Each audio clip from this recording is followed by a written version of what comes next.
Ivan was not, however, in a separate room, but only in a place shut off by a screen, so that it was unseen by other people in the room. It was the first room from the entrance, with a buffet along the wall. Waiters were continually darting to and fro in it. The only customer in the room was an old retired military man, drinking tea in a corner. But there was the usual bustle going on in the other rooms of the tavern. There were shouts for the waiters, the sound of popping corks, the click of billiard balls, the drone of the organ. Alyosha knew that Ivan did not usually visit this tavern, and disliked taverns in general. So he must have come here, he reflected, simply to meet Dmitri by arrangement. Yet Dmitri was not there.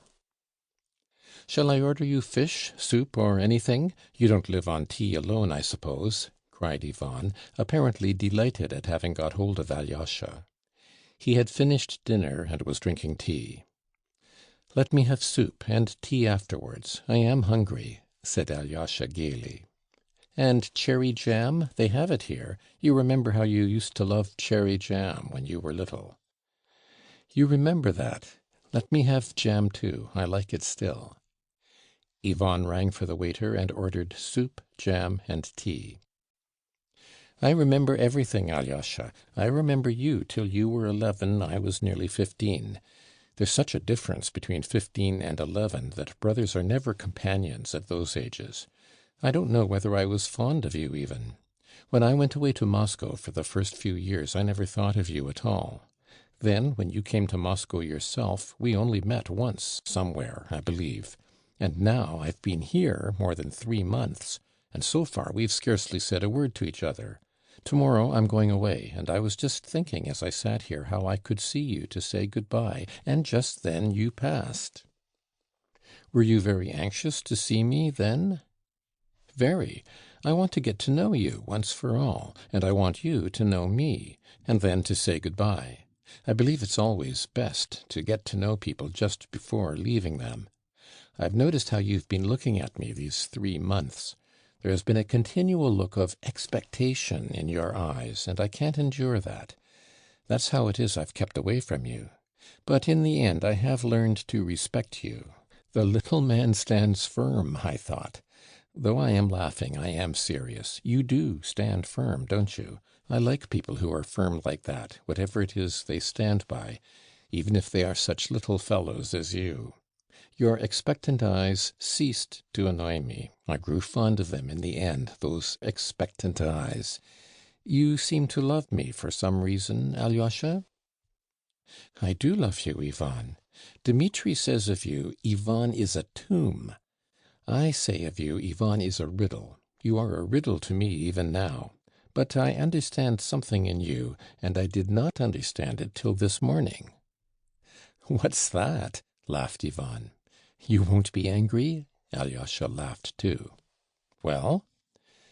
"That you are just as young as other young men of 23, that you are just a young and fresh and nice boy, green, in fact. Now, have I insulted you dreadfully?" "On the contrary, I am struck by a coincidence," cried Ivan, warmly and good-humouredly. "Would you believe it that ever since that scene with her, I have thought of nothing else but my youthful greenness, and just as though you guessed that, you begin about it. Do you know, I've been sitting here thinking to myself that if I didn't believe in life, if I lost faith in the woman I love, lost faith in the order of things, were convinced, in fact, that everything is a disorderly, damnable, and perhaps devil-ridden chaos, if I were struck by every horror of man's disillusionment, still I should want to live, and, having once tasted of the cup, I would not turn away from it till I had drained it. At 30, though, I shall be sure to leave the cup, even if I've not emptied it, and turn away. Where, I don't know. But till I am 30, I know that my youth will triumph over everything, every disillusionment, every disgust with life. I've asked myself many times whether there is in the world any despair that would overcome this frantic and perhaps unseemly thirst for life in me, and I've come to the conclusion that there isn't. That is, till I am 30, and then I shall lose it of myself, I fancy. Some driveling consumptive moralists, and poets especially, often call that thirst for life base. It's a feature of the Karamazovs, it's true, that thirst for life, regardless of everything. You have it, no doubt, too. But why is it base? The centripetal force on our planet is still fearfully strong, Alyosha. I have a longing for life, and I go on living in spite of logic. Though I may not believe in the order of the universe, yet I love the sticky little leaves as they open in spring. I love the blue sky. I love some people, whom one loves, you know, sometimes without knowing why. I love some great deeds done by men, though I've long ceased perhaps to have faith in them, yet from old habit one's heart prizes them. Here, they have brought the soup for you. Eat it, it will do you good. It's first-rate soup. They know how to make it here. I want to travel in Europe, Alyosha. I shall set off from here. And yet I know that I am only going to a graveyard, but it's a most precious graveyard. That's what it is. Precious are the dead that lie there. Every stone over them speaks of such burning life in the past, of such passionate faith in their work, their truth, their struggle, and their science, that I know I shall fall on the ground and kiss those stones and weep over them, though I'm convinced in my heart that it's long been nothing but a graveyard. And I shall not weep from despair, but simply because I shall be happy in my tears. I shall steep my soul in my emotion. I love the sticky leaves in spring, the blue sky. That's all it is. It's not a matter of intellect or logic. It's loving with one's inside, with one's stomach. One loves the first strength of one's youth. Do you understand anything of my tirade, Alyosha? Ivan laughed suddenly. I understand too well, Ivan. One longs to love with one's inside, with one's stomach. You said that so well, and I am awfully glad that you have such a longing for life, cried Alyosha. I think everyone should love life above everything in the world. Love life more than the meaning of it? Certainly, love it regardless of logic, as you say. It must be regardless of logic, and it's only then one will understand the meaning of it. I have thought so a long time. Half your work is done, Ivan. You love life. Now you've only to try to do the second half, and you are saved. You are trying to save me, but perhaps I am not lost. And what does your second half mean? Why, one has to raise up your dead, who perhaps have not died after all. Come, let me have tea. I am so glad of our talk, Ivan. I see you are feeling inspired. I am awfully fond of such professions de foi from such novices. You are a steadfast person, Alexei. Is it true that you mean to leave the monastery?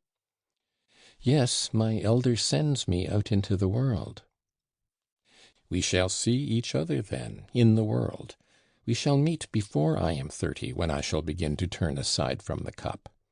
Father doesn't want to turn aside from his cup till he is 70. He dreams of hanging on to 80, in fact, so he says. He means it only too seriously, though he is a buffoon.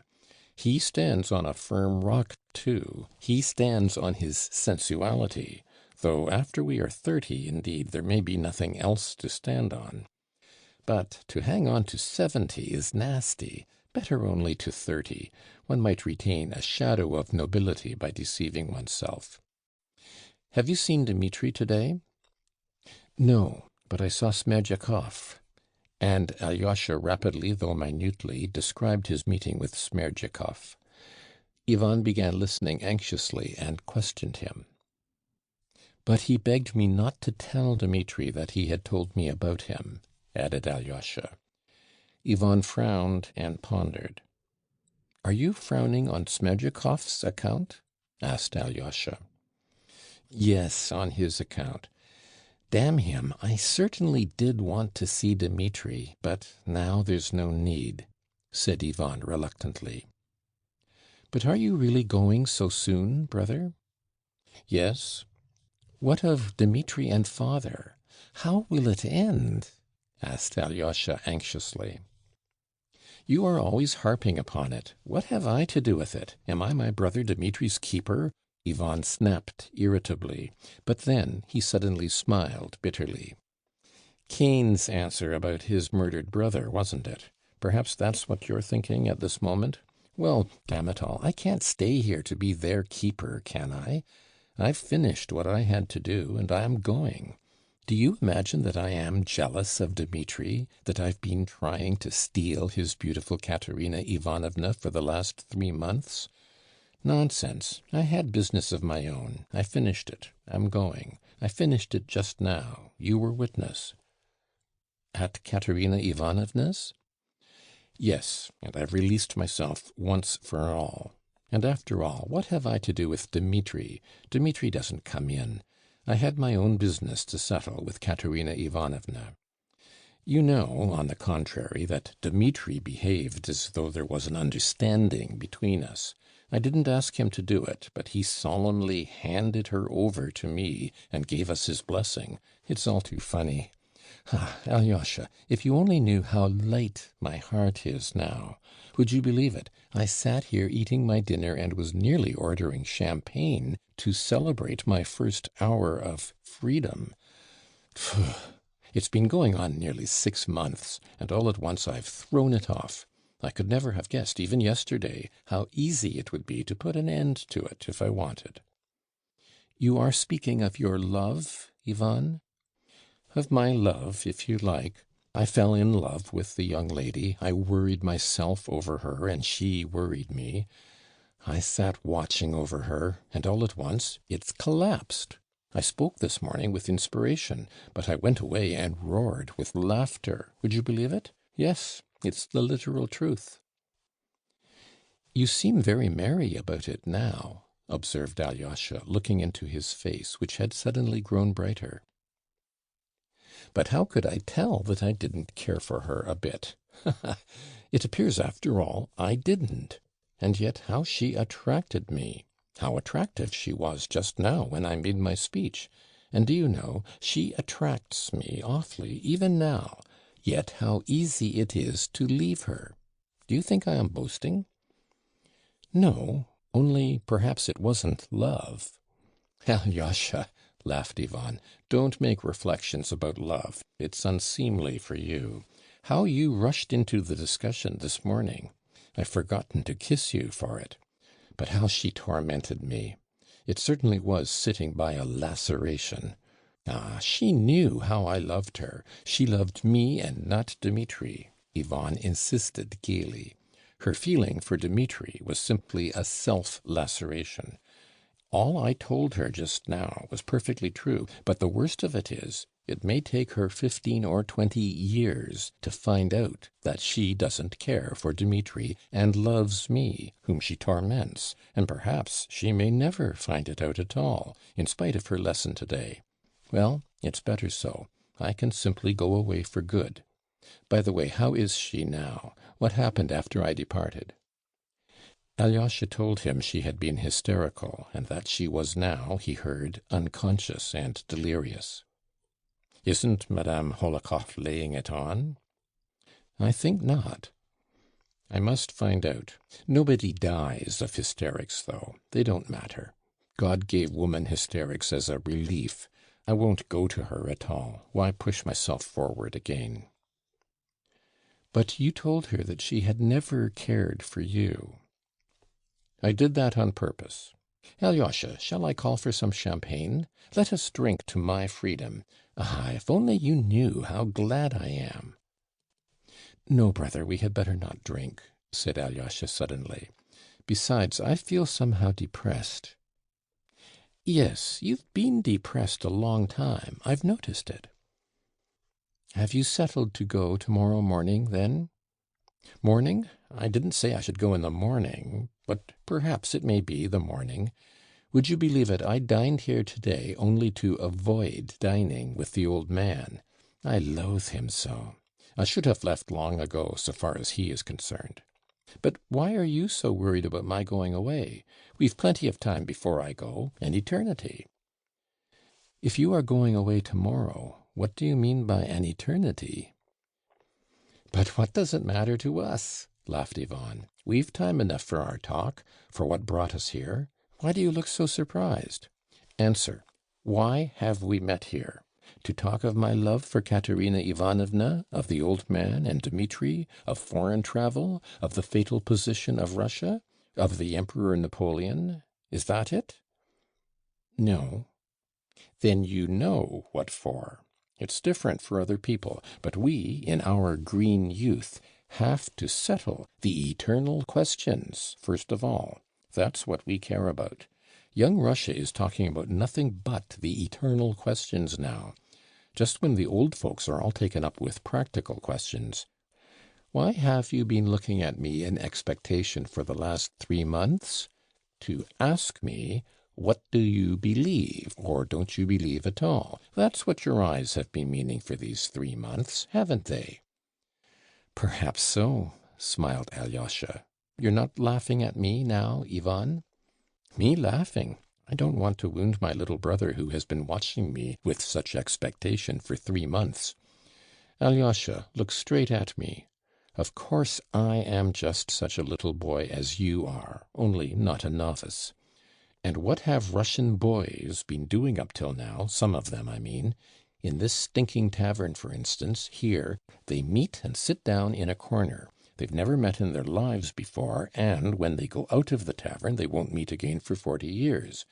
And what do they talk about in that momentary halt in the tavern?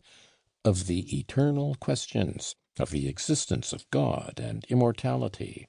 And those who do not believe in God talk of socialism or anarchism, of the transformation of all humanity on a new pattern, so that it all comes to the same. They're the same questions turned inside out.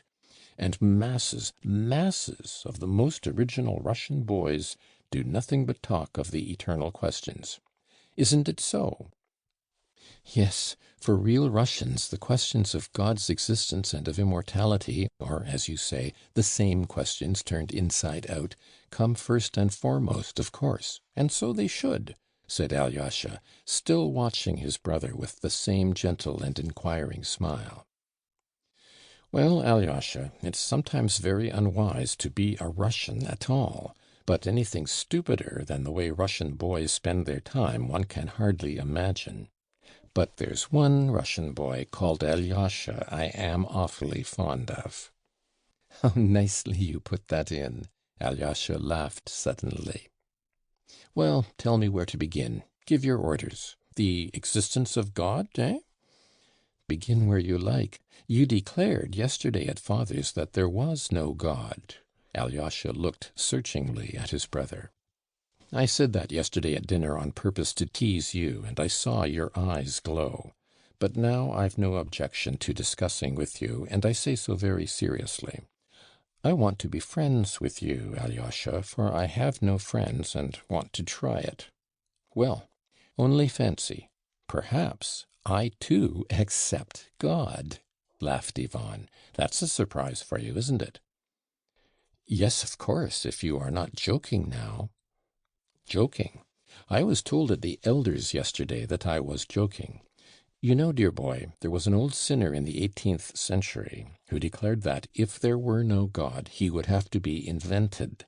S'il n'existait pas Dieu, il faudrait l'inventer. And man has actually invented God. And what's strange, what would be marvelous, is not that God should really exist. The marvel is that such an idea, the idea of the necessity of God, could enter the head of such a savage, vicious beast as man.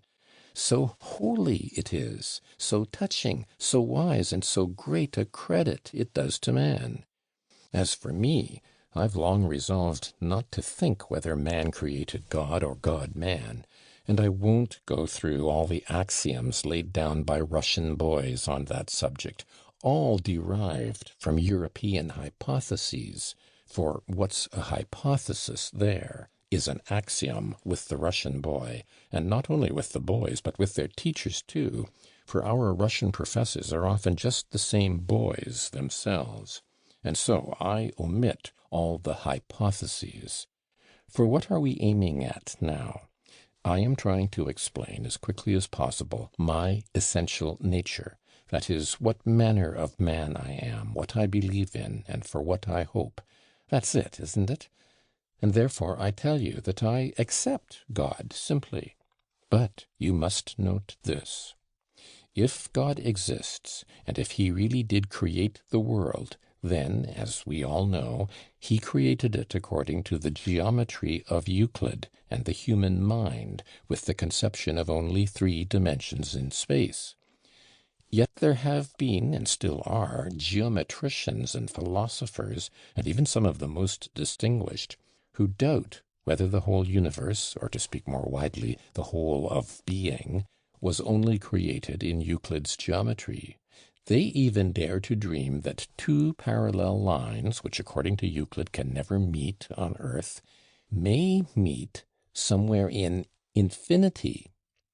I have come to the conclusion that since I can't understand even that, I can't expect to understand about God. I acknowledge humbly that I have no faculty for settling such questions. I have a Euclidean, earthly mind, and how could I solve problems that are not of this world? And I advise you never to think about it either, my dear Alyosha, especially about God, whether he exists or not. All such questions are utterly inappropriate for a mind created with an idea of only 3 dimensions. And so I accept God, and am glad to, and what's more, I accept his wisdom, his purpose, which are utterly beyond our ken. I believe in the underlying order and the meaning of life. I believe in the eternal harmony in which they say we shall one day be blended. I believe in the word to which the universe is striving, and which itself was with God, and which itself is God, and so on to infinity. There are all sorts of phrases for it. I seem to be on the right path, don't I? Yet, would you believe it, in the final result, I don't accept this world of God's. And although I know it exists, I don't accept it at all. It's not that I don't accept God, you must understand. It's the world created by him I don't and cannot accept. Let me make it plain. I believe, like a child, that suffering will be healed and made up for, that all the humiliating absurdity of human contradictions will vanish like a pitiful mirage, like the despicable fabrication of the impotent and infinitely small Euclidean mind of man, that in the world's finale, at the moment of eternal harmony, something so precious will come to pass that it will suffice for all hearts, for the comforting of all resentments, for the atonement of all the crimes of humanity, of all the blood they've shed, that it will make it not only possible to forgive, but to justify all that has happened with men. But, though all that may come to pass, I don't accept it. I won't accept it. Even if parallel lines do meet, and I see it myself, I shall see it and say that they've met, but still I won't accept it. That's what's at the root of me, Alyosha. That's my creed. I am in earnest in what I say. I began our talk as stupidly as I could on purpose, but I've led up to my confession, for that's all you want. You don't want to hear about God, but only to know what the brother you love lives by. And so I've told you. Ivan concluded his long tirade with marked and unexpected feeling. "And why did you begin as stupidly as you could?" asked Alyosha, looking dreamily at him. "To begin with, for the sake of being Russian. Russian conversations on such subjects are always carried on inconceivably stupidly. And secondly, the stupider one is, the closer one is to reality. The stupider one is, the clearer one is. Stupidity is brief and artless, while intelligence wriggles and hides itself. Intelligence is a knave, but stupidity is honest and straightforward. I've led the conversation to my despair, and the more stupidly I have presented it, the better for me." "You will explain why you don't accept the world?" said Alyosha. "To be sure I will. It's not a secret. That's what I've been leading up to. Dear little brother, I don't want to corrupt you or to turn you from your stronghold. Perhaps I want to be healed by you." Ivan smiled, suddenly, quite like a little gentle child. Alyosha had never seen such a smile on his face before.